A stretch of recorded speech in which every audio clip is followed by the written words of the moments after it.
Viral post ng isang babae laban sa pulis. Nagpaalala sa maraming netizens.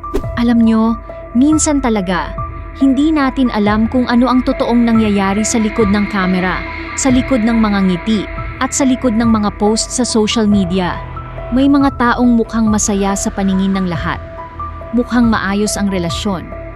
Mukhang tahimik ang buhay.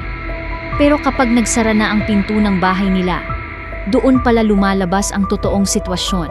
At ito ngayon ang naging sentro ng usapan online matapos mag-viral ang Facebook post ng isang babae na si Ira Seda de la Cruz. Sa kanyang viral post, nagbahagi siya ng seryosong aligasyon laban umano sa kanyang partner na isang pulis. At dahil mabilis kumalat ang kanyang post, agad itong pinag-usapan ng libo-libong netizens. Marami ang nagsabing mabigat daw basahin ang kanyang mga saloobin. Hindi raw ito mukhang simpleng away magpartner lang. Ramdam daw nila ang sakit, pagod, at emosyon sa mga salitang kanyang ibinahagi. Kasabay ng kanyang post, nag-upload din siya ng ilang screenshots at larawan na lalo pang nagdulot ng matinding reaksyon online. At dito nagsimulang umingay ang issue. Kasi aminin natin, kapag may visual evidence na nakikita ang mga tao, mas lalong lumalakas ang impact nito. Marami ang nagulat, marami rin ang nalungkot, at syempre, marami rin ang agad nagbigay ng kani-kanilang opinyon. Pero sa gitna ng lahat ng ito, mahalagang tandaan na ang mga alegasyon na kumakalat online ay kailangan pa ring dumaan sa tamang proseso at investigasyon. Sa panahon ngayon, napakabilis mag-viral ng kahit anong issue. Minsan ilang minuto lang, milyon agad ang nakakakita. At dahil dito, mas mahalaga ang pagiging responsable sa pagbibigay ng reaksyon. Habang nagpapatuloy ang usapan online, agad namang naglabas ng pahayag ang Malolos PNP tungkol sa issue. Ayon sa kanilang official statement, relieved na sa pwesto ang pulis na nasasangkot habang nagpapatuloy ang investigasyon. Kinuha rin umano ang kanyang service firearm at PNP ID bilang bahagi ng proseso. At sinabi rin nila na hindi nila kinukonsinti ang anumang uri ng violence o abuse. Lalo na pagdating sa mga kasong may kaugnayan sa Violence Against Women and Their Children o VAWC. At dahil dito, mas lalong naging usap-usapan ang issue. Maraming netizens ang nagsabing tama lang daw na agad umaksyon ang mga awtoridad. Kasi para sa kanila, mahalagang seryosohin agad ang mga ganitong alegasyon. Habang ang iba naman ay nagpapaalala na kailangan pa ring hintayin ang buong resulta ng investigasyon bago magbigay ng final judgment. At sa totoo lang, hati talaga ang opinyon ng publiko. May mga taong agad nagpapakita ng suporta kay Ira.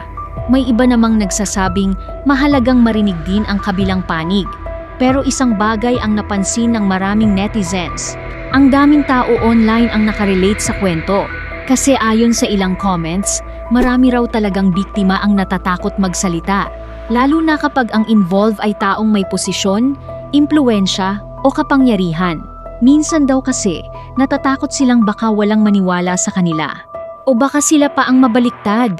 At ito raw ang dahilan kung bakit maraming kaso ang nananatiling tahimik. Kaya para sa ibang netizens, malaking bagay na may mga taong nagkakaroon ng lakas ng loob magsalita tungkol sa kanilang karanasan. Habang tumatagal ang usapan online, marami ring content creators at social media pages ang nagsimulang magbahagi ng kani-kanilang reaksyon tungkol sa issue. At gaya ng inaasahan, iba-iba rin ang pananaw ng mga tao. May mga sobrang emosyonal ang reaksyon. May mga galit, may mga nag-aalala, at mayroon ding nagpapaalala na iwasan ang pagpapakalat ng maling impormasyon. Dahil sa social media ngayon, isang maling detalye lang, pwedeng mas lalong lumaki ang issue. At syempre, hindi rin nawawala ang mga netizens na nagtatanong, paano nga ba natin mas mapoprotektahan ang mga taong nakakaranas ng ganitong sitwasyon? Paano mas mahihikayat ang mga biktima na magsalita ng hindi natatakot? At paano masisiguro na magiging patas ang investigasyon para sa lahat ng involved?